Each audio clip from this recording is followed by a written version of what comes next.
he got involved taking some kind of intoxication. So a devotee informed Srila Prabhupada that that devotee, he's fallen down, he's taking drugs, he's intoxicated. Srila Prabhupada told the devotee, he said, you should tell him that I will reject him if he does not give this up, that I will have nothing more to do with him. So the devotee was shocked and he said to Srila Prabhupada, would you really do that? Prabhupada said, I can never do that. The mercy of Lord Nityananda is unlimited. So this is the mood of Lord Nityananda, to deliver the fallen souls. And Lord Nityananda is famous for that. He delivered many other fallen souls.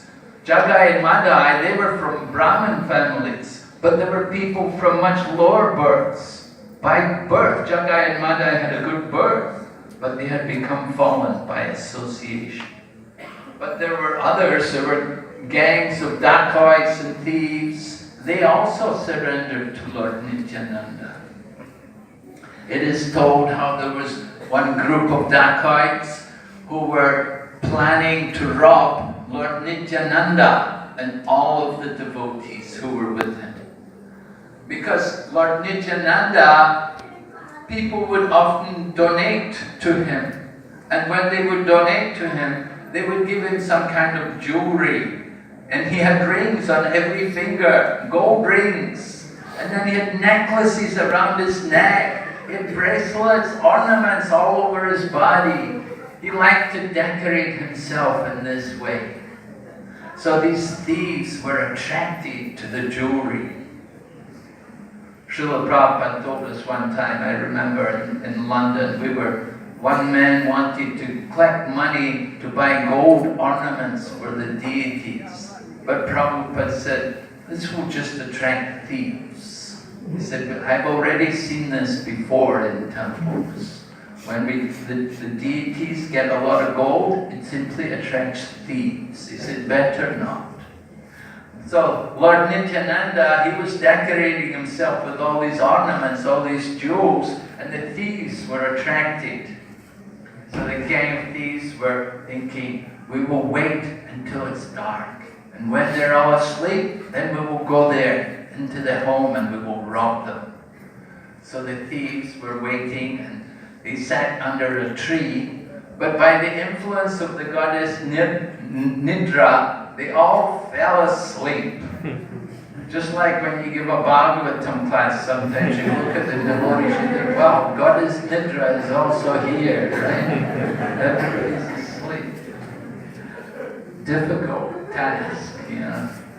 So, anyway, this was the blessings of goddess Nidra. The thieves all fell asleep.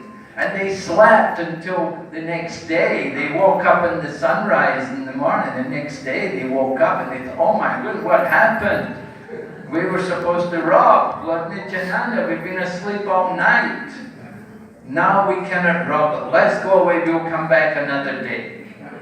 So after a few days they came back. But then when they came back, they were astonished to see that surrounding the home where Lord Nityananda and his party were residing, there were bodyguards who were gigantic in stature, who were built like mountains. And they were walking backwards and forwards, chanting the holy name.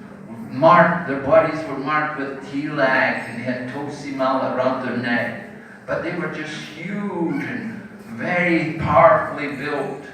One of them could destroy the whole gang of the thieves. So the thieves looked at these guards and thought, oh, what happened? And the head of the thieves, he said, oh, it must have been some rich man has come there to visit Lord Nityananda. So he brought his bodyguards with him. Anyway, we'll go away, we'll come back after some time. These people will soon go. So the thieves gave up that attempt and then they went away. They came back again a few days later and they thought, this time we're sure to be successful.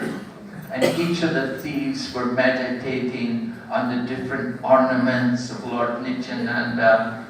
One thief said, I'm going to get those rings. Another thief said, I will get that necklace around his neck. And someone else said, I want those bracelets on his arms. Like this, they were all planning. So they waited until it just started to get dark. But then as they moved towards the home, by the influence of the Supreme Lord, all the thieves lost their eyesight. They all became blind, and they couldn't see where they were going. And one after another, they all fell into different situations. One fell into the garbage pit. Another one fell into the sewer where all the waste was flowing. Another one was, every one of them, they just lost the path, and they fell into these different places. And then mosquitoes and scorpions and different creatures all came and bit them. And in this way, and then suddenly, by the grace of Indra, a big black cloud came and heavy lumps of ice began to fall from the sky. Hailstones came. And these hailstones were the size of a cricket ball. In India, everybody knows how big is a cricket ball, right? So the thieves, in this way, they were punished. They were breaking their bones. They were suffering so much. They all gave up. They knew that there's no way we can ever rob this Lord Nityananda. And the head of the thieves, he began to reflect on what had happened. And he thought, this Nityananda, he can be no ordinary person. That this is no ordinary thing which has happened. This is all the arrangement of his divine powers. So the head of the thieves, he came there.